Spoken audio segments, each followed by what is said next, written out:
할렐루야. 우리 앞뒤좌우로 성도의 교제 인사 나누겠습니다. 나라를 사랑합시다. 시작. 한 번 더. 나라를 구합시다. 시작. 나라를 구합시다. 우리가 금요일은 구국 기도회로 기도에 모이고 있습니다.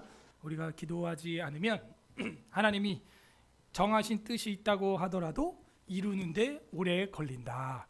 그런 말씀을 하셨어요. 그런 걸 우리가 마땅히 하나님 앞에 기도해야 하는 것이고, 기도하지 않은 건 행하면 안 되고, 또 기도한 건 행해야 하는, 그게 우리 성도의 삶입니다. 자금에 이제 오늘 또 대통령 탄핵 인용이 되는 걸 보면서 참 이 나라가 갈 길이 멀다. 또 우리가 얼마나 더 많이 회개해야 하는가, 자아를 성찰하게 되는 시간이라고 저는 생각을 하고, 오늘 이제 설교 중에도 나오겠지만 이 영적인 인과율이 분명히 있습니다, 여러분. 이거를 그냥 얼렁뚱땅 우연히 일어난 일이다. 참새 한 마리 떨어지는 것도 하나님의 역사인데, 우리가 하나님의 큰 일을 지금 보면서도 들어도 보아도 깨닫지 못하고 보지 못한다면 이 나라의 미래는 없고, 여러분 아들 딸들이 살아갈 이 나라는요 정말 어둠의 안개 속에서 헤매일 수밖에 없다. 저는 그런 생각을 합니다. 그래서 우리가 성경과 정치 신학에 대해서 공부를 하고 있는데요, 저는 이 부분을 우리가 설교하고 역사를 살펴보고 성경을 보게 되는 하나님의 특별한 섭리가 있는 줄로 믿습니다. 여러분이 지금부터 시작입니다. 대통령은 이제 파면돼서 새로운 대통령을 60일 안에 뽑아야 하는 그런 지금 국가적 스케줄에 우리가 들어와 있지만, 사실은 그가 왜 저렇게 하였는가에 대해서 항상 우리는 생각을 좀 해야 한다. 나중에 제가 그 부분은 따로 미디어를 통해서, SNS를 통해서 따로 제가 시간이 안 돼도 만들어서 정리를 해드릴 겁니다. 그러나 저랑 성경과 정치 신학을 공부한 분들은요, 지금 이 흐름에 대해서 제가 얘기 안 해도 대충 이 영적인 패턴이 보일 것입니다. 오늘은 정교 구분에 대해서 다섯 번째로 성경과 정치 말씀을 전하려고 합니다. 다 함께 따라하겠습니다. 정교 구분. 교회와 국가관. 네, 이 부분을 여러분이 오늘 공부하면은 또 우리가 어떻게 살아야 하는지 분별을 할 수 있게 된다. 이 말씀을 가지고 오늘 말씀에 땔감 삼고 기도에 불을 붙이는 구국의 밤이 되기를 소망합니다. 교회 먼저 보겠습니다. 종교개혁 시대에 어떻게 시대를 정립하였는가? 종교개혁자들의 그 수많은 피를 우리가 무시하면 안 되고요. 지금 잊어버리면 우리도 똑같이 그 피를 흘리게 되어 있습니다. 그래서 역사는 반복되는 거고 해 아래 새로운 게 없기 때문에 항상 여러분이 역사를 공부하는 게 중요합니다. 첫 번째, 황제교황주의. 따라하세요. 황제교황주의. 이 황제교황주의는, 황제는 국가 지도자예요? 교회 지도자예요? 네. 헷갈려요? 네. 이러니까 우리가 당하는 거예요, 항상. 네. 정신을 바짝 차려야 됩니다. 황제는 국가 지도자예요? 교회 지도자예요? 국가 지도자죠. 예. 황제잖아요, 황제. 그래서 황제는 국가 지도자입니다. 근데 교황주의로 온다는 거예요. 교회 황제로 군림을 하겠다 하는 게 황제교황주의입니다. 이걸 지상주의라고도 하고 에라스티안주의라고도 하는데, 에라스투스라고 하는 사람이 이제 주장했기 때문이죠. 이것은 교회를 국가의 밑으로, 교회를 국가의 하위로 보고 국가가 교회를 지배하는 지배권을 행사할 수 있다라고 주장하는 겁니다. 즉 세속 황제가 기독교 수장보다 상위의 권위를 가짐으로 종교 문제에 대해서도 국가 권력을 행사할 수 있다라는 로마 비잔틴 제국 시대의 시대관이에요. 그런데 우리 개혁주의자들은 이걸 받아들이지 않습니다. 왜? 이 황제가 신앙이 좋으면 좋지만 안 좋을 때는 교회 와가지고 뭐 하는 거예요? 감나라 배나라 대추나라 폭력을 행하는 거예요. 그러므로 황제가 교회의 황제가 되는, 교황이 되는 건, 그것은 안 된다. 어떻게 교회가 국가의 하위에 있냐? 여러분, 교회가 국가의 발 아래에 있어야 됩니까? 대한민국 땅에 있으니까 그렇게 해야 되는 거예요? 아닙니다.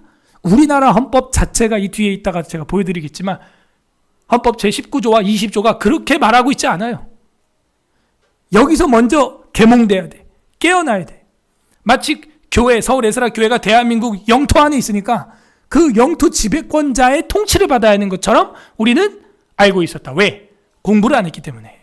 그러니까 어때요? 항상 쫄면을 먹고 겁을 먹고 사자처럼 담대하지 못하고 그렇게 타협하면서 살아온 거예요. 그 사이에 어둠의 권세자들은 세상 모든 요직을 다 차지했습니다, 여러분. 그래서 오늘 같은 사단이 일어난 거예요. 우린 전략이 없어요. 공부도 안 해요. 사자같이 담대하지도 못해요. 예, 쫄면 곱빼기로 먹고. 쫄면 안 돼요, 여러분. 응? 마태복음 22장 21절 합독합니다. 시작. 이르되 가이사의 것이니이다. 이에 이르시되 그런즉 가이사의 것은 가이사에게 하나님의 것은 하나님께 바치라 하시니. 아멘. 여러분, 교회가 세상 지도자, 국가 지도자 거면은 국가 지도자한테 바치고요. 하나님의 것이면 하나님께 바치기를 바랍니다. 여러분이 드리고 있는 오늘 이 기도회 누구 거예요? 예? 하나님 거죠. 이거 누가 막을 수 있어요? 하나님만 막을 수 있어요. 맞죠? 여러분이 내는 세금은 세상에 전기세, 가스세, 수도세, 종부세, 세금은 누구 거예요? 국가 지도자 거죠. 국가 지도자가 막을 수 있어요. 확실히 하라고, 확실히. 이 교회가 누구 거예요? 하나님 거예요. 그러면은 세상이 막을 수 없는 거죠. 단순한 거고 그게 우리 헌법에 명시되어 있다 하는 겁니다. 출애굽기 1장 15절에서 16절 시작. 애굽 왕이 히브리 산파 시브라라 하는 사람과 부하라 하는 사람에게 말하여 이르되 너희는 히브리 여인을 위하여 해산을 도울 때 그 자리를 살펴서 아들이거든 그를 죽이고 딸이거든 살려두라. 보십시오. 황제 교황주의가 이렇게 무서운 거예요. 파라오, 이집트 파라오 왕이 지금 어떻게 해요? 이스라엘 종교인 중에 남자 아들은 죽여라. 여기 남자들 죽여. 바로 왕이 이 나라의 지도자가 되면 여러분 다 죽는 거야. 특히 기독교인들은. 이런 시대가 임했다는 거예요. 구약에만 있습니까? 신약에는 누가 이런 유사한 정책을 펼쳤어요? 헤롯. 그렇지. 헤롯 왕이 2세 미만 남자애들 다 죽여라. 정부가 종교인들을 통제하는, 심지어 학살하는, 죽이는 이런 일이 일어났고, 우리나라에서도 손양호 목사님 아들 2명이 그 공산주의자 친구한테 2명이 동시에 한날에 죽었어요. 여러분, 슬픈 일입니다. 슬픈 일이에요. 성경에서도 곳곳에서 찾을 수가 있습니다. 느헤미야 4장 17절 18절 시작. 성을 건축하는 자와 짐을 나르는 자는 다 각각 한 손으로 일을 하며 한 손에는 병기를 잡았는데 건축하는 자는 각각 허리에 칼을 차고 건축하며 나팔 부는 자는 내 곁에 섰었느니라. 그죠? 예루살렘 성전을 건축하고 성벽을 건축하는데 왜 방해하냐 이거예요. 그것도 무력으로 방해하는 거예요. 그래서 다 각각 한 손으로는 일을 했습니다. 건축이죠. 성벽 건축. 그리고 한 손으로는 무기를 잡고 지켰다는 겁니다. 하나님의 교회, 하나님의 하드웨어, 하나님의 성전에 왜 침략하고 들어오냐 하는 것이죠. 왜 공격하냐 하는 것이죠. 이 모든 것들을 막았다. 방해했다. 자기들은 2가지 일을 다 한 거예요. 정치적인 일과 교회의 일을 같이 감당했던 구약의 느헤미야와 에스라의 모습을 볼 수가 있습니다. 다니엘서 9장 7절에서 9절 잘 알고 있죠? 나라의 모든 총리와 지사와 총독과 법관과 관원 다 해요. 국가 지도자죠. 총리, 지사, 총독, 법관, 관원이 의논하고 왕까지 법률을 세워서 한 금령을 정하실 것을 구하나이다. 왕이요. 그것은 이제부터 30일 동안에 누구든지 왕 위에 어떤 신에게나, 이거는 여호와 신에 딱 집중되어 있습니다. 기독교 신에 딱 집중되어 있어요. 신에게나 사람에게 무엇을 구하면 기도도 못하게 사자굴에 던져넣기로 한 것이니이다. 그런즉 왕이여 원하건대 금령을 세우시고 그 조서에 왕의 도장을 찍어 메대와 페르시아와 그 고치지 아니하는 규례를 따라 그것을 다시 고치지 못하게 하옵소서 하매, 이에 다리오 왕이 조서에 왕의 도장을 찍었는데 모르고 찍은 거죠. 그리고 여러분 아는 대로 어떻게 돼 있어요? 왕의 도장이 찍힌 줄 알고 모르고, 알고도 다니엘이 어떻게 했대요? 창문을 닫고 기도했대요? 창문 열고 하루 몇 번? 3번. 어디를 향하여? 굳이 그렇게 안 해도 되잖아. 숨어서 해도 되잖아. 근데 굳이 창문 열고 하루 3번 예루살렘 향하여 도장 찍힌 거 알고도 했다는 거예요. 다니엘이 바보입니까? 그 나라 넘버 3예요. 넘버 3. 그런데 그렇게 했는데 우리는 다니엘보다 얼마나 똑똑한지 모르겠지만 그 일을 못한다는 것이죠. 오늘의 계기를 통하여 저는 더욱더 대한민국 기독교인들이 회개하고 더 결집되고 하나님의 영역 주권, 아브라함 카이퍼가 얘기했던 그 하나님의 주권이 이제는 정치 부분에서 배제되는 것이 아니라 모든 사회, 교육, 문화, 정치까지 하나님의 통치가 일어나는 일에 적극적으로 참여해야 한다. 그렇게 안 하니까 이렇게 되는 거예요. 이렇게. 기독교인들을 죽이고자 하는 자들은 예나 지금이나 언제나 존재한다. 또 있어요. 마태복음 2장 16절 시작. 이에 헤롯이 박사들에게 속은 줄 알고 심히 노하여 사람을 보내어 베들레헴과 그 모든 지경 안에 있는 사내 아이를 박사들에게 자세히 알아본 그때를 기준하여 2살부터 그 아래로 다 죽이니. 참 끔찍한 일이 구약이나 신약이나 수천 년의 역사 가운데 지나서도 이런 일이 있고 75년 전 1950년 6월 25일 어근해하여 우리나라에서도 있었으니 젊은 청년들과 자녀들 기독교인이다 그러면은 다 납북을 잡아 죽이는 그런 일이 있는 겁니다. 앞으로 여러분이 살아가는 이 땅에서 또 그런 일이 없을 거라는 법이 없어요. 그래서 우리는 조금 신경이 곤두세워져 있는 것입니다. 영적으로 예민할 수밖에 없는 거예요. 이거 영적인 문제입니다, 여러분. 헤롯이 박사에게 속은 줄 알고 나니까 어떻게 돼요? 바로 마귀로 바뀌는 거예요. 다 죽여. 그래서 예수 그리스도의 등장과 세례 요한의 등장이 백성들한테는 충격파가 되는 거죠. 그 나이 또래가 예를 들어 1981년생이다. 그러면은 2살 아래로 다 죽여. 이러면 81년, 82년생은 있다 없다? 없다. 그런데 그 또래에 호적한 남자가 등장하더니 회개하라! 이랬다는 거예요. 놀래 안 놀래요? 그리고 6개월 뒤에 태어난 예수라는 사람이 나와서 세례를 받고 성령의 하늘에서 비둘기처럼 임하고 하늘에서 음성이 들리고 물 위에서 올라올세. 그때부터 능력과 기적과 표적으로 천국이 가까웠느니라. 이 독사의 새끼들아 회개하라 이랬다는 거예요. 예수님이. 그러니 사람들은 놀랄 수밖에. 그 나이 또래 사람이 없으니까. 이러므로 황제 교황주의는 우리가 따라갈 수 없습니다. 두 번째 따라하세요. 교황 황제주의. 교황은 국가 지도자예요? 교회 지도자예요? 교회 지도자입니다. 그가 세상의 권력까지도 가지려고 한다 하는 이야기. 그게 교황 황제주의인데 역시 이것도 우리가 따라가지 않는다 하는 거예요. 이거는 성직 우선주의. 그러니까 교회 직분 우선주의. 성직은 우리가 웨스트민스터 신앙고백서에서 교회론에서 사망에서 매우 25장 사망에서 중요한 걸로 배웠죠. 그래서 성직, 성례, 성경 이거는 우리가 놓쳐서는 안 된다. 그런데 그 성직이 국가 권력과 결탁돼서 즉 성직 우선주의로 빠져서는 안 되겠다. 그리고 교회 우선주의 이렇게 빠져서 국가 권력까지도 자기가 흡수하려고 하는 그런 종교 지도자들이 성경에도 나왔고 역사 속에도 너무 많이 있었고 지금도 로만 카톨릭이라는 이름으로 군림하고 있다. 교회가 국가에 위해서 군림할 수 있다는 입장이고 로만 카톨릭의 견해이며 교회가 시민사회에서 권위를 행사할 수 있다고 주장을 한다. 여러분 로만 카톨릭과 카톨릭은 다른 거예요. 저랑 여러분이 다니는 이 교회를 보편교회라고 합니다. 웨스트민스터 신앙고백서 25장 4항에서 이 보편적 교회는 때로는 더 순수하기도 하고 덜 순수하기도 하다. 어떻게? 성직과 성례와 예배에 공예배에 모이는 정도에 따라 덜 순수하기도 하고 더 순수하기도 한다. 이 보편적 교회 할 때 영어로 그게 Catholic Church 이렇게 돼 있어요. 우리 개혁주의 헌법에 Catholic Church 이렇게 돼 있다고요. 그것과 천주교회는 영어로 뭐라고 할까요? 로만 카톨릭이라고 하는 거예요. 아셨어요? 이제 여러분은 이제 구별이 됩니다.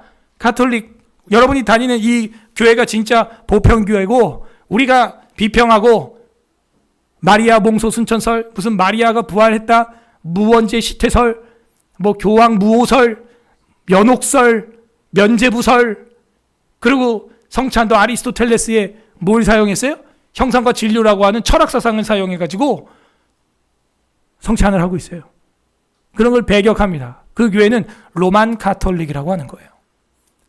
아셨죠? 예, 로만 가톨릭에서 저희 교회에 오시는 분들이 종종 있습니다. 그러므로 교황 황제주의도 조심해야 됩니다. 마태복음 20장 21절 22절 합독합니다. 시작. 예수께서 이르시되 무엇을 원하느냐 이르되 나의 이 두 아들을 주의 나라에서 하나는 주의 우편에 하나는 주의 좌편에 앉게 명하소서. 예수께서 대답하여 이르시되 너희는 너희가 구하는 것을 알지 못하는도다. 내가 마시려는 잔을 너희가 마실 수 있느냐. 그들이 말하되 할 수 있나이다. 이들이 꿈꿨던 거는 세베대의 두 아들이고, 이 두 아들은 누구예요? 요한과 야고보죠. 예수님이 뭘 원하냐 이랬더니 주님 나라에서 하나는 주의 우편에 하나는 주의 좌편에 우의정 좌의정 여야 대표를 삼아주세요 이러는 거예요. 야당 여당 대표가 되게 해주세요 이러면서 예수님이 우리 교주신데 그 교권으로 자기들이 이 나라를 한번 뒤흔들어 보고 싶었다 이거예요. 그래서 예수님이 야, 내가 마실 수 있는 잔을 먹을 수 있냐? 그 잔은 무슨 잔? 단잔 쓴 잔. 쓴 잔! 그 쓴 잔은 뭐예요? 잘 먹고 잘 사는 거예요? 대통령 되는 거예요? 왕 되는 거예요? 그 쓴 잔은 뭐예요? 십자가의 죽음이죠. 그 마실 수 있냐? 그랬더니 뭐라 그래요? 그들이 말하되 할 수 있나이다 이러고 12사도 중 제일 먼저 순교하는 게 이 할 수 있나이다 말한 야고보가 되는 거예요. 사도행전에서 야고보가 제일 먼저 죽어요. 그 교권으로 세상을 어떻게 보겠다. 참 잘못된 오해였습니다. 이런 이야기가 성경에 또 있어요. 사도행전 4장 17절 19절 읽어보겠습니다. 시작. 이것이 민간에 더 퍼지지 못하게 그들을 위협하여 이후에는 이 이름으로 아무에게도 말하지 말게 하자 하고 그들을 불러 경고하여 도무지 예수의 이름으로 말하지도 말고 가르치지도 말라 하니 베드로와 요한이 대답하여 이르되 하나님 앞에서 너희의 말을 듣는 것이 하나님의 말씀을 듣는 것보다 옳은가 판단하라. 이거 복음 전하면서 지금 능력이 나타나는 거 베드로와 야고보의 일, 요한의 일 이거 더 퍼지지 못하게 해라 하면서 그들을 위협한 사람이 누구냐? 종교 지도자들이에요.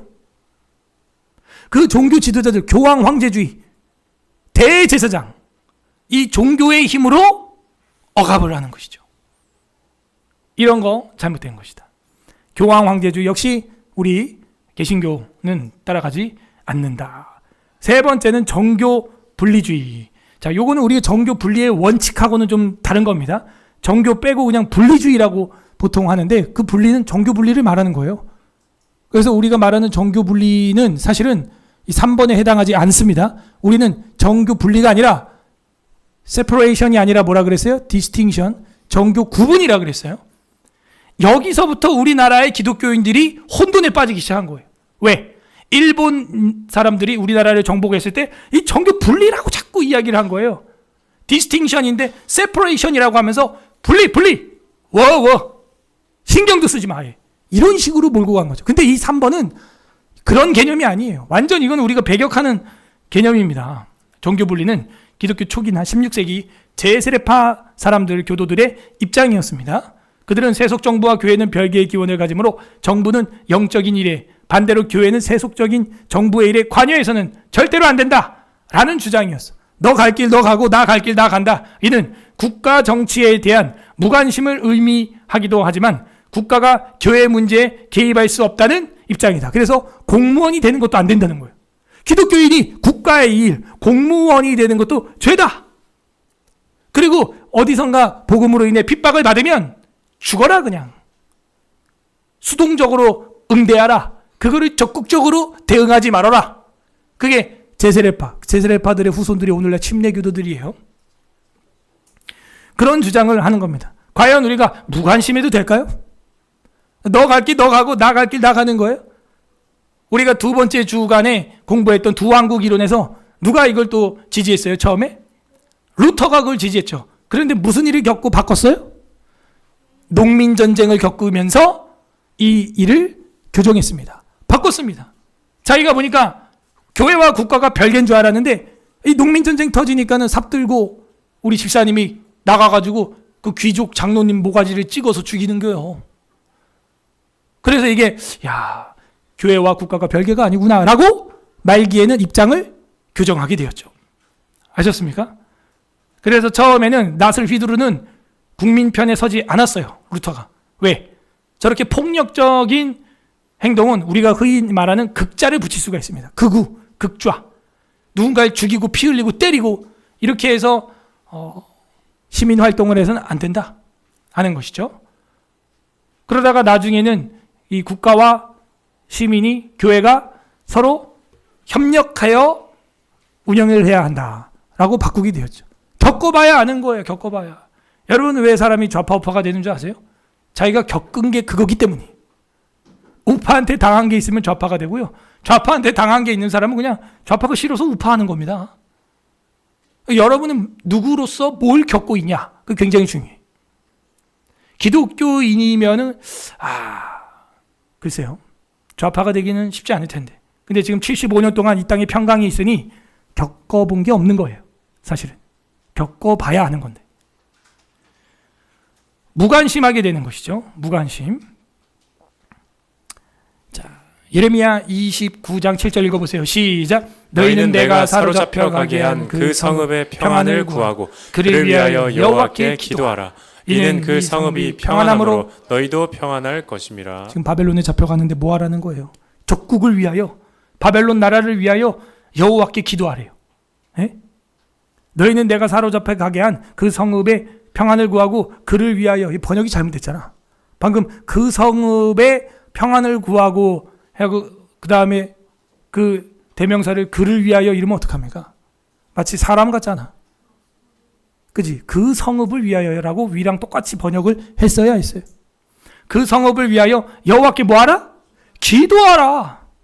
분리가 아니에요. 종교 지도자가 지금 예레미야가 말하는 거예요. 그 나라가 평안해야 너가 평안하다.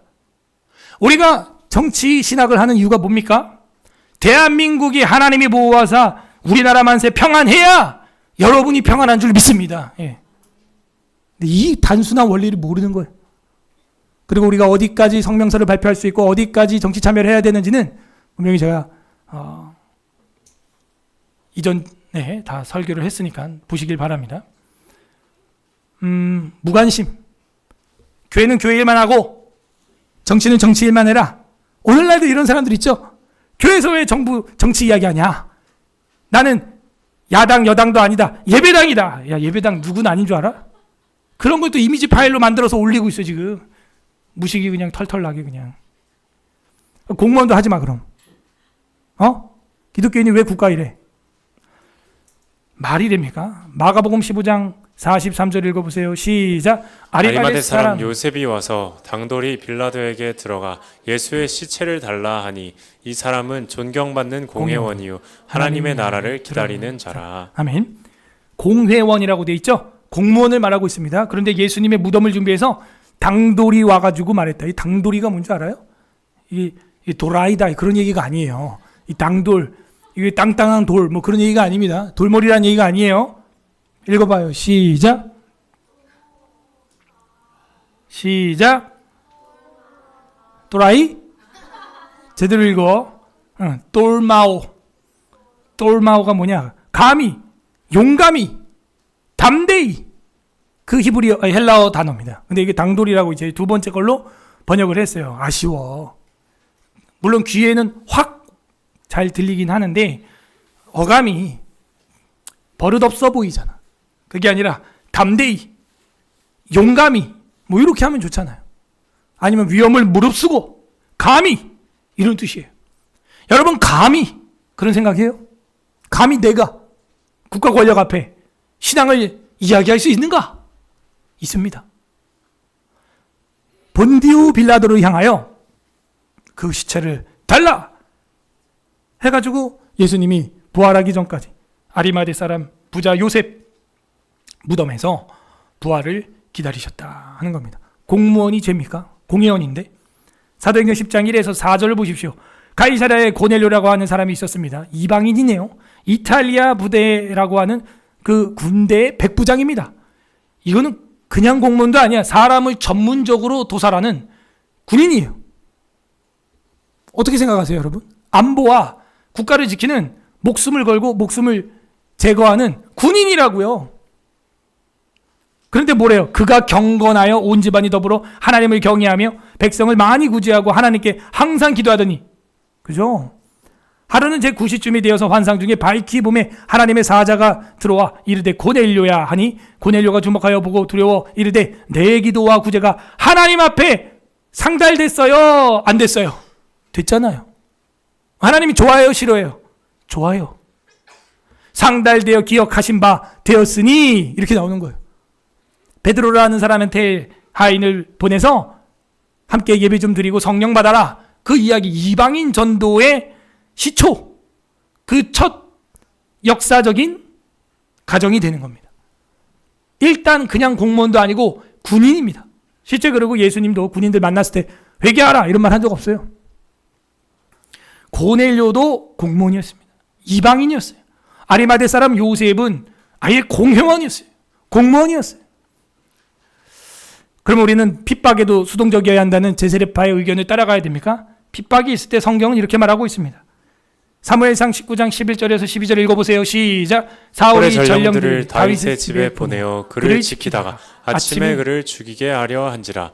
다윗의 아내 미갈이 다윗에게 말하여 이르되 당신이 이 밤에 당신의 생명을 구하지 아니하면 내일에는 죽임을 당하리라 하고, 미갈이 다윗을 창에서 달아내리매 그가 피하여 도망하니라. 창이 아니라 창문. 번역이 참으로 아쉽다. 그래서 다윗을 창문에 달아내리매 그가 피하여 도망갔지. 나 죽이세요. 순교자의 길을 가는 자에게 이렇게 한 게 아니에요. 다윗이 어떻게 했다? 도망가서 피해서, 그것도 참 장면을 만든다면 조금 비굴하게, 그죠? 폼이 안 나. 창문으로 달아서 도망을 갔다 하는 거예요. 여러분, 우리 서울 예사라교회 담임 목사 도망갈 길 좀 만들어 놓으세요. 아무도 아멘을 안 하고 너가 제일 먼저 죽어야지. 뭔 소리야. 알겠습니다. 제가 죽어야지. 사도행전 17장 13절 14절 읽어보세요. 시작. 데살로니가에 있는 유대인들은 바울이 하나님의 말씀을 베레아에서도 전하는 줄을 알고 거기도 가서 무리를 움직여 소동하게 하거늘 형제들이 곧 바울을 내보내어 바다까지 가게 하되 실라와 디모데는 아직 거기 머물더라. 자, 신약으로 껑충 넘어와서 바울이 핍박을 당할 때 데살로니가에 있는 유대인들이 바울이 하나님의 말씀을 베레아에서도 전한 줄 알고 깡패들을 보냈다는 거예요. 거기서 소동을 했다는 건 난리가 났나? 동네에 난리가 났어요. 형제들이 곧 바울을 내보내요. 바다까지 가게 하고 실라와 디모데는 오히려 놔뒀어. 무슨 말이에요? 부교육자 제자들은 놔두고 담임 목사님이 먼저 도망갔다 이 얘기예요. 괜찮아요? 성경에 다윗도 바울도 핍박에 대해서 수동적으로 응대하지 않았습니다. 능동적으로 했고 생명을 소중히 여겼고 피할 수 있는 길이 열려 있으면 피하는 것이 우리 성경의 교훈이에요. 자살하듯이 순교하는 거 된다 안 된다? 안 돼요. 그거는 순교 어려운 얘기예요, 여러분. 자살하듯이 하면 안 됩니다. 최대한 생명을 아껴야죠. 왜? 그래야 사명을 이룰 수 있으니까. 그리고 계명을 전파할 수 있으니까. 여러분은 어떤 삶을 살 겁니까? 예수님은 뭐라 그러십니까? 마가복음 6장 11절 합독합니다. 시작. 어느 곳에든지 너희를 영접하지 아니하고 너희 말을 듣지도 아니하거든 거기서 나갈 때 발 아래 먼지를 떨어버려 그들에게 증거를 삼으라 하시니. 너희를 받아들이지 않으면 굳이 거기 가서 비비지 말고 털어버려라. 신발에 먼지를 떨어버려라. 그리고 영접하지 않는 마을에서 나와. 다른 데로 가. 이 얘기죠. 그 예수님의 말씀이었어요. 그러므로 우리는요, 핍박이 수동적이다, 공무원 하면 안 된다, 국가일은 뭐 마치 무슨 불신자들이 다 하는 것처럼 그런 제세례파의 정교 분리주의는, 그 무관심주의는 따라간다 안 따라간다? 안 따라간다. 자, 세 가지 정도 여러분 이제 설명할 수 있죠? 옆 사람한테 설명해야 돼요. 하나 더 하고 네 번째 따라하세요. 크리스텐덤. 이 크리스텐덤은 뭐냐면은 국가와 교회가 짬뽕이 된 거예요. 혼합된 통합된 형태입니다. 이는 국가와 교회의 경계가 없어지기 때문에 어떻게 돼요? 교회가 세속화됩니다. 오히려 뭐가 뭔지 이게 싱클티즘처럼 완전히 종교 다원주의처럼 돼버려가지고 이 경계선이 없는 거예요. 나중에 다음 세대 되면요 헷갈려버려. 뭐가 하나님의 것인지. 4세기경의 기독교가 로마 제국의 국교가 된 이후의 모습이고, 이런 형태는 교회를 세속화시키고 참된 교회가 되지 못하게 하는 형태며, 동시에 국가도 본래 기원에서 이탈하게 되는, 자기의 역할을, 본연의 역할을 잃어버리는 거죠. 여러분이 공부한 국가의 본연의 역할이 뭐예요? 국가의 본연의 역할. 국가가 왜 존재해야 돼요? 국민을 지키고, 그죠? 안보를 철통같이 하고, 경계를 잘하고, 치안을 지키고, 경제가 돌아가게 잘 해놓고. 왜? 교회가 뭐 하라고? 오로지 복음 전도와 영혼 구령에만 정신을 쏟으라고. 근데 지금 대한민국 교회가 그게 돼야 안 돼요. 그게 안 될 정도로 정부가 어떻게, 정치인들이 어떻게 하고 있다? 본연의 임무에 충실하지 못하고 있다 하는 거예요. 못하고 있다. GP를 다 폭파시키고 23사단을 해체해서 이번 주에 코카인 2톤 들어온 거 걸린 거 봤어요, 여러분? 그게 그 루트예요, 동해안. 그 철벽 부대라고 하는 거를 문재인이 다 해산시켜 버렸어요. 제정신입니까? 여러분 2톤이면요, 필로폰 2톤이면 그 양이 어느 정도인지 알아요? 대한민국 국민이 한 사람도 안 빠지고 다 마약을 하고 1,000만 명이 더 할 수 있어요. 그게 지금 적발된 거예요. 그거 누구 망치려는 마약이에요, 그게? 근데 지금 거대 야당은 뭐 했어요? 마약 수사 예산 제로. 이놈들이에요. 어이가 없는 거죠. 어이가 없는 거죠. GP 다 폭파하고 23사단 해체하고 철벽 부대 다 철거하고, 진짜. 그러니 그 강원도 산골짜기 그 동해 바다를 통해서 길을 열어준 겁니다, 그냥. 마약이 들어오고 엉망입니다. 그러므로 이 혼합된 형태, 크리스텐덤, 이것도 우리가 추구하지 않습니다. 헷갈려 버리면 안 돼요, 여러분. 요한계시록 17장 2절에서 4절에 보게 되면 땅의 임금들도 그와 더불어 음행하고, 꼭 이런 데는 아까도 봤죠? 더불어가 들어가 있어요. 아까 구절도 봐요. 더불어. 오늘날도 더불어가 있어요. 더불어. 함께 사람이 먼저다. 막 이러면서 임금도 그와 더불어 음행하고, 더불어 음행당. 그래서 이게 임금과 그와가 누구냐면 이 음녀예요. 그녀와 이래야지. 번역이 참으로 안타깝다. 임금이 뭐냐? 국가 지도자를 말하고 있고, 그 다음에 그녀는 종교 지도자를 말하고 있어요. 음녀. 그래서 음행을 하여서 타락이야. 곧 성령으로 나를 데리고 광야로 가니라. 내가 보니 여자가 붉은빛 짐승을 탔는데, 자, 이 여자가 이 음녀고요. 붉은빛 짐승은 뭐냐? 국가 지도자들을 말해요. 국가 지도자를 향하여 영적으로는 짐승이라고 합니다. 예수님이 헤롯을 보고 뭐라 그랬어요? 저 여우, 물론 막입니다. 저 여우에게 가서 말하라. 사람이 아니문이다. 예수님도 짐승 여우, 금수로 평가한 거예요. 그 짐승을 탔대. 뭐예요? 이 종교 다원주의자들이 권력을 등에 탔다 이거예요. 권력의 등에 탔다 이거예요. 오늘날도 똑같아요. 그 종교 다원주의자들이 권력의 등에 탁 타가지고 고삐로 조종을 하는 겁니다. 그 짐승은 몸에 하나님을 모독하는 이름들이 있어요. 뭐 무지개 연합 뭐 해가지고 차별금지법 찬성 뭐 이러고 있다고. 모독하는 이름이 가득하고 아버지 어머니라는 이름은 벌써 차별이라는 거예요. 하나님 아버지부터가 성차별이라는 거예요. 7머리와 10뿔이 있으며 그 여자는 자줏빛과 붉은 빗돈, 이게 뭐예요? 귀족들의 옷입니다. 자줏빛, 요셉이 입었던 옷이죠. 금과 보석과 진주로 꾸미고 손에 금잔을 가졌는데 가증한 물건과 그 음행의 더러운 것이 가득하더라. 이 음행은 이제 우상숭배를 말하는 것이죠. 결국에는요, 이렇게 혼합되는 이야기가 요한계시록에 나오는 거예요. 그러므로 우리는 크리스텐덤 따라가요? 안 따라가요? 안 따라갑니다. 자, 황제교황주의. 교황 황제주의, 정교 분리주의, 크리스텐덤. 우리 정교 분리주의를 헷갈리면 분리주의라고만 그냥 합시다. 분리주의. 왜냐하면 우리 정교 구분의 원칙도 정교 분리라는 말로 지금 고착화됐기 때문에 그래요. 구분하려고. 크리스텐덤. 이건 다 우리가 안 따라간다. 왜? 황제 교황주의는 황제가 교회 권력을 장악하니까. 교황 황제주의는 교황이 세상 권력을 장악해서 세속화되니까. 분리주의는 서로 무관심에 빠지게 되니까. 크리스텐덤은 세속화되니까 교회가. 됐죠? 자, 옆 사람한테 설명합니다. 시작. 황제 교황주의는 교황 황제주의는 분리주의는 무관심에 빠지게 된, 크리스텐덤은 혼합에 빠져서 교회가 세속화되기 때문에 우리가 따라가지 않습니다. 이렇게 한국 교회와 국민들이 교육이 안 돼 있기 때문에 정교 분리의 원칙이 뭔지 그냥 분리주의인지 헷갈려 버린 거예요.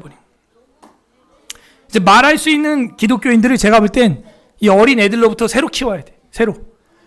지금 왜 저 좌파 진영에 있는 사람들이 교육 개정을 하고 교육감 되려고 그러는 줄 아세요? 더 이상 이 나라를 허물려고 하니까 길이 안 보인다는 거예요. 그냥 어린애들을 개화시켜가지고 지들만의 개화하겠죠? 세상을 바꿔야겠다. 이렇게 마음 먹은 거예요.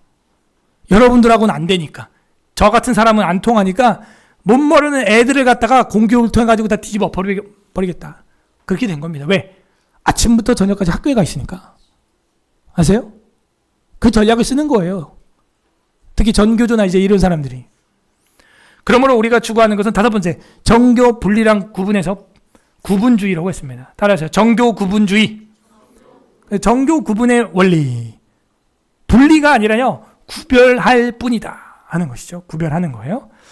이상의 것들은 이상적인 국가 간으로 볼 수 없기 때문에 다섯 번째로 교회와 국가의 구별을 유지하면서도 고유의 기능을 행사해야 하는 양자 간의 올바른 유기적 관계를 정립하고자 존 칼빈은 정교 분리 구분론을 규정하게 된 것이고, 우리 종교개혁가들은 이걸로 국가 통치 제도로 사용하는 것으로 정착을 시켰고 500년 동안 지금 잘 이어오고 전 세계 미국, 영국, 한국 할 거 없이 이런 나라들은 잘 활용하고 있습니다.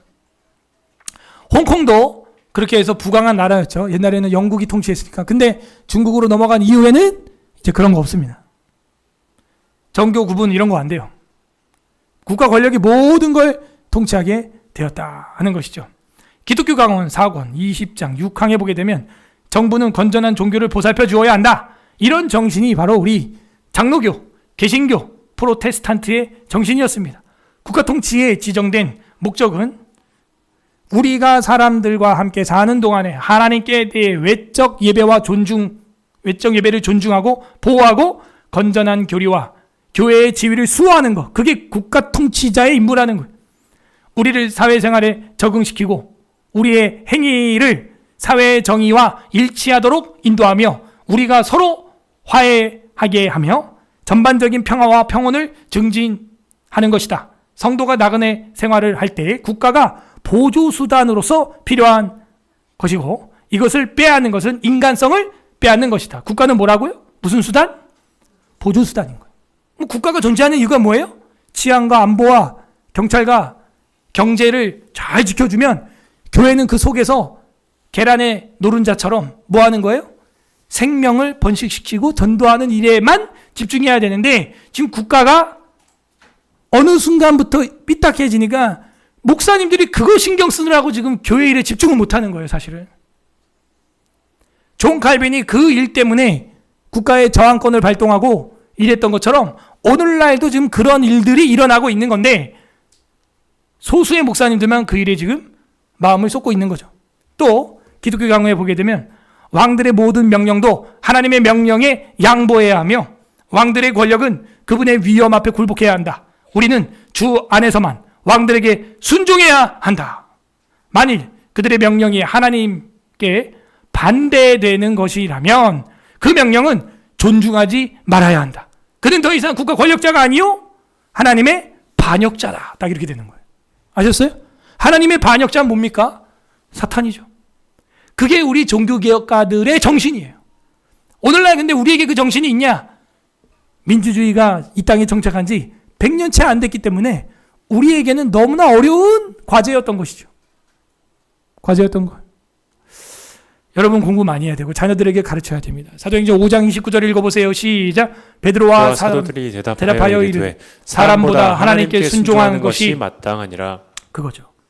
무조건 국가 뭐 거기 따라가라 그게 아니에요. 그러면은 김일성, 김정일, 김정은이 예수 부인하라오 이러면 네 맞아요 틀려요?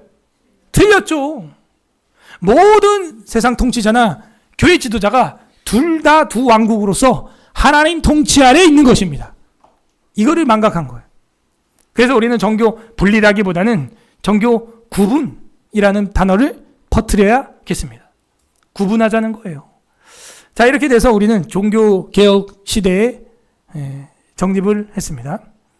그럼 오늘날 이제 적용점을 좀 찾아보고 기도에 들어가겠습니다. 오늘날 국가의 사례를 좀 살펴보면 먼저 미국에 5년 전에 4년 전에 코로나19로 말미암아 교회 모이지 말라는 주지사들의 명령에 불순종하여 모여서 예배드리는 목사님을 그 주에서 고발을 했습니다. 마치 우리 교회를 영등포 구청이 고발한 것처럼.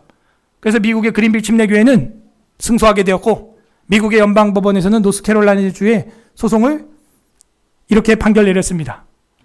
미국 헌법이나 수정헌법 제1항의 종교의 자유권 보장은 전염병에도 예외가 있을 수 없다.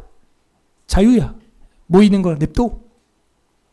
그렇게 해서 오히려 피해 보상을 많이 받아요. 또 무슨 락처치라는 교회가 있는데 그 교회는 피해 보상을 뭐 5억인가 15억을 받았대요. 근데 오히려 반대로 우리 교회는 어떻게 됐습니까? 벌금 300만 원, 30일 징역. 그리고 그런 예배의 주제로 싸우는 교회가 눈 씻고 찾아봐도 없어요. 여러분 아는 교회 있으면 얘기해 주세요. 이게 우리 한국 교회 수준입니다. 저항권이 뭔지 그것도 모르고 국가 정부 구국 공무원이 저 뒤에 앉아가지고 우리 머리수 세고 있었어. 사진 찍고. 그리고 현관에 경찰들이랑 들어와가지고 사유지 재산을 침범하고 저한테 목사님 성도들 해산시키세요. 그래서 당신 누군데요? 당신 누군데? 야, 너 꼭 우리 교단 총회장 같다. 우리 교단 총회장도 나한테 성도들 해산시키라고 명령 안 해. 여러분 나라가 엉망이 되는 거예요. 군사정권 시대도 명동성당이나 절간에 범법자가 숨어 있으면요 군인들이 그 안에는 들어가지 않았습니다.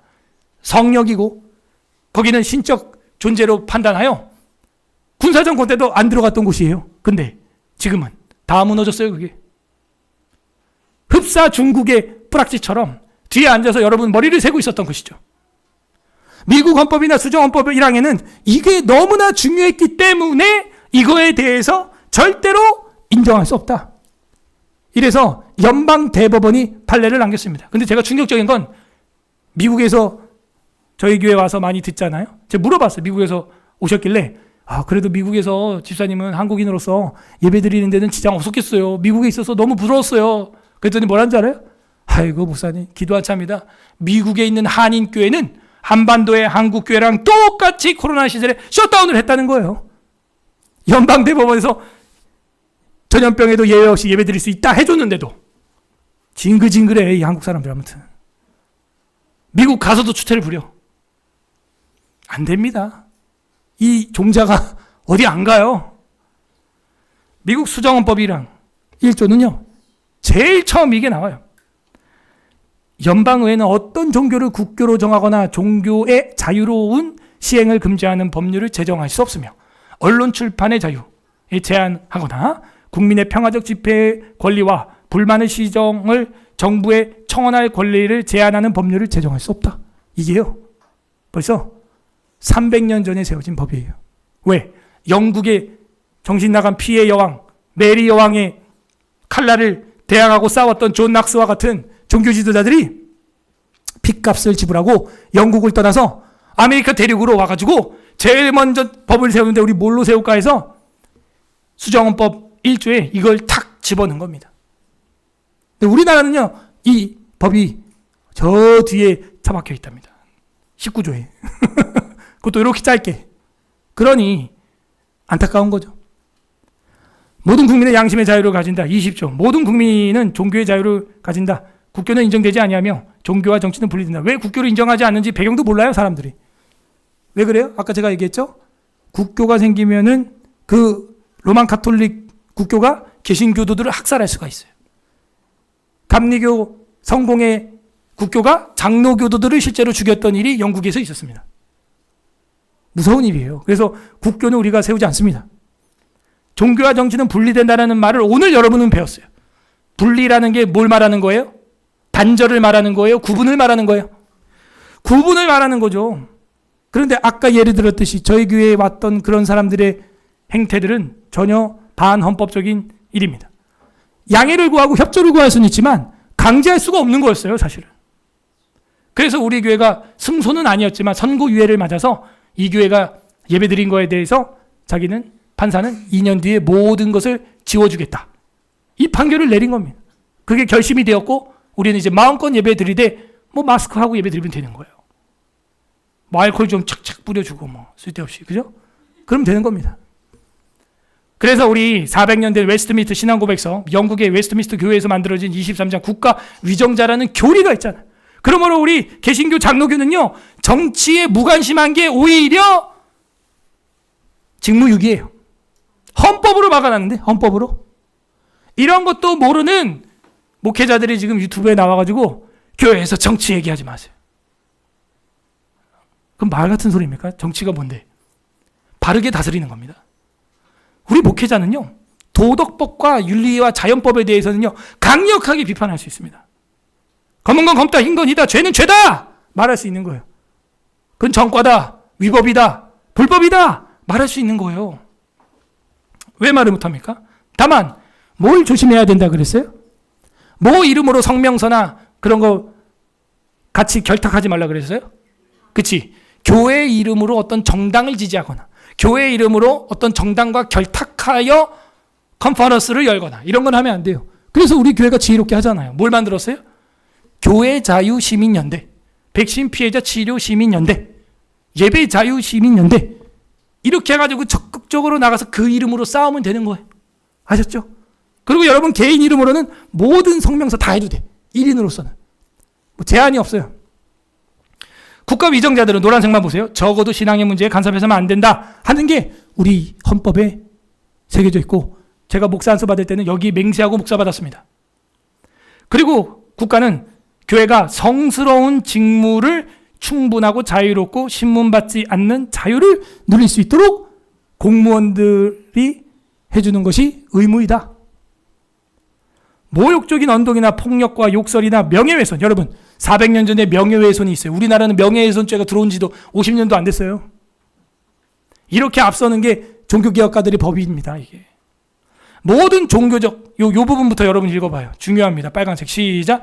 모든 종교적인 교회의 집회들이 회방이나 소동이 없이 개최될 수 있도록 하는 것이 위정자들의 의무인 것이다. 알겠죠? 공무원들, 정치인들의 의무는 이건데 뭐? 구상권을 청구하겠다, 교회 셧다운 전면비 되면? 제정신입니까?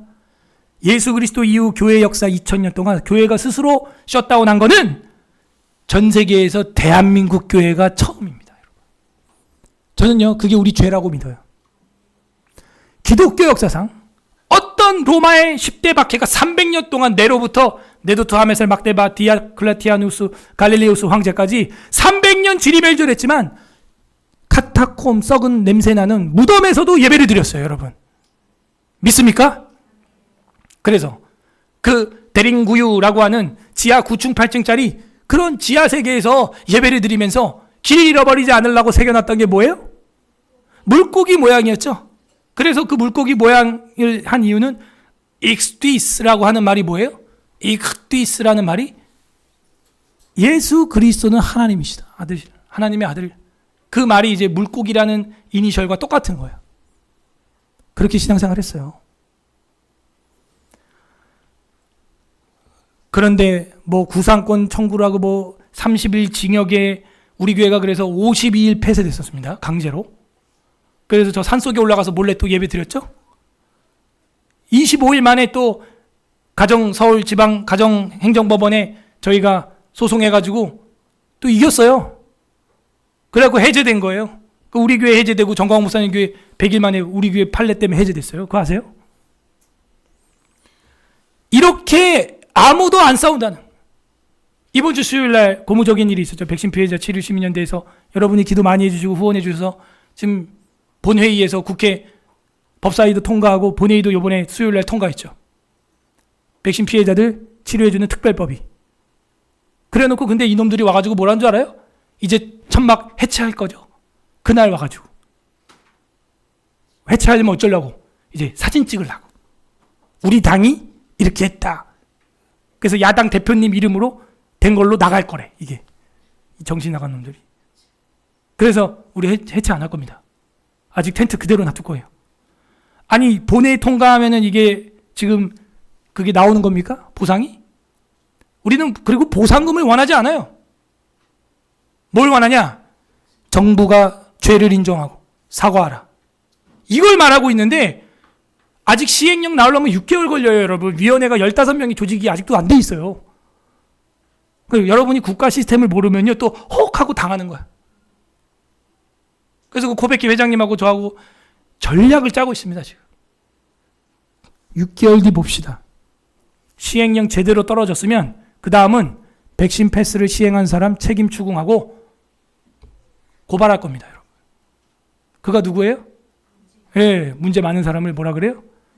예, 잡아야 돼. 스가랴의 하나님께서 결코 잊지 아니하신다. 기억하십니다. 정말 우리가 무슨 돈 달라 이미 죽었어요. 장애인 됐어요. 그 돈 오면은 뭐 장애인이 뭐 건강해지고 죽은 사람 살아납니까? 그거 안 되는 거거든요. 그래 놓고 죽은 사람한테 위로 편지를 보냈어. 속히 회복되기를 바랍니다. 야, 죽었다, 야. 이런 질병청. 그리고 예를 드는 게 뭐래요? 소화제도 먹다가 부작용이 있어요. 교통사고도 운전하다 보면 나는 거 아닙니까? 여러분, 제가 이래서 변증학을 여러분 배우라는 거예요. 저는 그 비유가 너무 무식한 비유인 거예요. 여러분, 전 국민이 다 소화제 동시에 먹은 적 있어요? 시착 이러고? 전 국민이 다 같이 운전한다 붕 한 적 있어요? 백신 패스는 어떻게 한 거예요? 누가 맞은 거예요?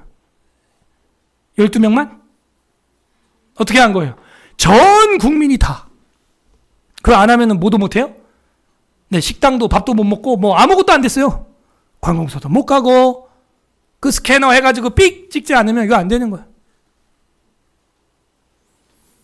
어이가 없는 거죠. 오늘날 우리 국가 사례는요, 멀지 않습니다. 지금 여러분이 살아가고 있는 이 대한민국 땅에서 실제 일어나고 있어요. 그리고 여러분 아들, 딸들, 손주들, 손녀들이 살아갈 나라입니다, 이게. 전쟁이 끝나지 않았어요. 휴전이 아니에요, 지금. 보이지 않는 전쟁은 이루 말할 수가 없습니다, 지금.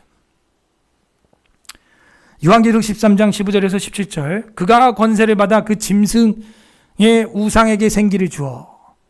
그가는 누구냐면 용입니다. 결국에는 그 짐승은 제가 세상 권력이라 그랬고 짐승 위에 탄 여자는 누구라 그랬어요?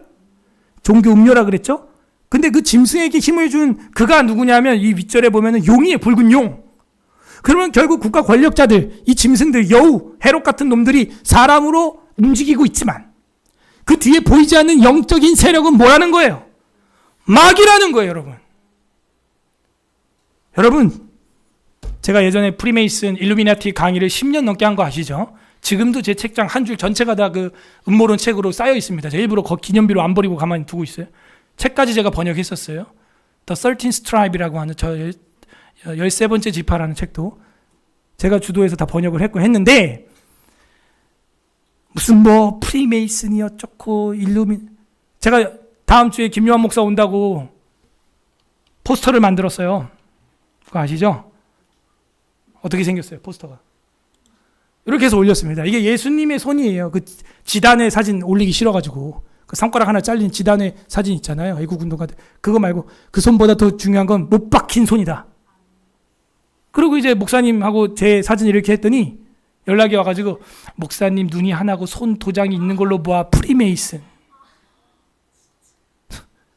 장문의 문자가 왔어요. 그래서 야, 이 나라가 이 음모론 때문에 또 죽겠구나. 음모론 적당히 해요. 여러분, 그래서 프리메이슨이 여러분 뭐 힘들게 했는데 지금. 일루미나티가 뭐 어떻게 대통령 탄핵했어? 누가 힘들게 하고 있어요, 지금 여러분을?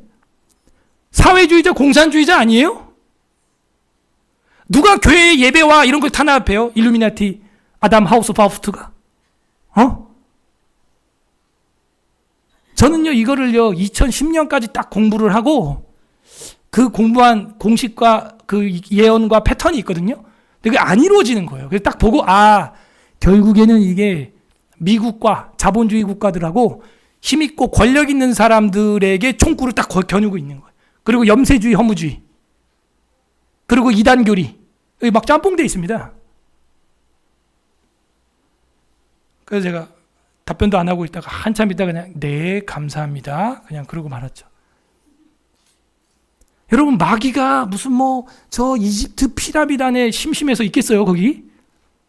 여러분, 마귀가 어디 있겠어요? 여러분 옆에 있어요. 이 나라 자유민주주의를 싫어하는 그들에게 있어요. 그가 권세를 받아 국가 지도자 짐승들에게 지금 힘을 불어넣어주고 있고, 당장 여러분을 혼란케 하고 있고, 우사에게 경배하게 하고 있습니다. 그 우상과 배도에 경배하지 아니한 자는 몇이든 다 죽이게 하더라. 그가 모든 자, 곧 작은 자나 큰 자나 부자나 가난한 자나 자유인이나 종들에게 그 오른손이나 이마에 표를 받게 하고, 누구든지 이 표를 가진 자 외에는 매매, 먹고 사는 길도 못 열어줘. 상거래도 못하게 하고 하는데, 이거는 짐승의 이름이에요.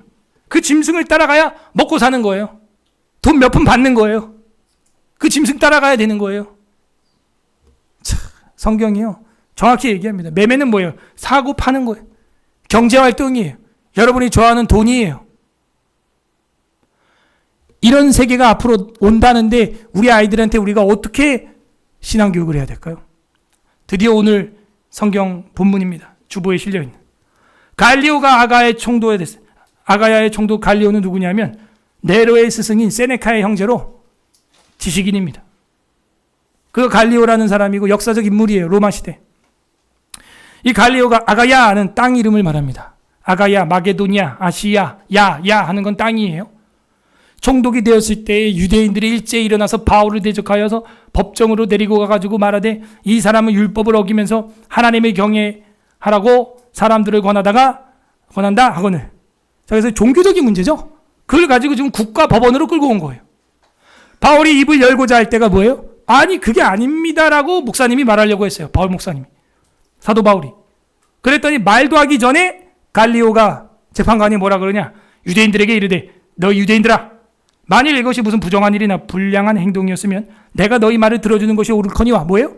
도덕법이면 내가 재판해야지. 만일 문제가 언어와 명칭과 너희 법, 종교죠. 유대인 너희 법에 관련된 것이면 너희 스스로 처리하라. 나는 이런 일의 재판장 되기를 원하지 아니하노라 하고 그 법정에서 나가 한 거예요. 이게 정교 구분입니다, 여러분. 모든 사람이 회당장 소스테네를 잡아서 법정 앞에서 때리되, 왜? 이 회당장이 일을 제대로 못했다 이거예요. 갈리오는 이 일을 상관하지도 않습니다. 회당장 소스테네를 막 때리고 있는데도, 아이고 저 지긋지긋한 종교인들, 유태인들 이러고 신경도 안 쓴 거예요. 그래서 어떻게 됐어요? 바울이 석방된 거예요. 재판도 기소도 안 된 겁니다. 이걸 보십시오. 지금으로부터 2000년 전에 기록된 성경에도 정교 구분이 이렇게 명확히 나오잖아요. 명확히. 이 뒤에도 나옵니다. 아그리빠 왕한테 갔을 때 아그리빠가 베스토하고 뒤에서 재판부 회의할 때 뭐라 그래요? 저거 가이사르 시저한테 상소하지 않았으면 풀려날 뻔했다. 그것뿐만입니까? 여러분이 믿고 있는 예수님. 본디오 빌라도가 몇 번이나 신문을 했는데 그에게서 죄를 찾을 수 있었다 없었다? 없었다. 그런데 어떻게 했어요? 십자가에 못 박는데 처형을 내줬죠. 오늘날은 없을 것 같아요? 그런 일이? 보고 있습니다. 현실로 보고 있어요. 그들은 조직적으로 카르텔을 만들어서 사법부와 입법부와 교육계와 다 침투에 들어갔어요. 저는 우리 기독교인들을 볼 때 너무 답답해. 그냥 마냥 착해. 그냥 비둘기처럼 순결하기만 해. 주님의 말씀을 끝까지 들어요. 뱀처럼 뭐하라? 좀 제발 좀 그러라는 거예요.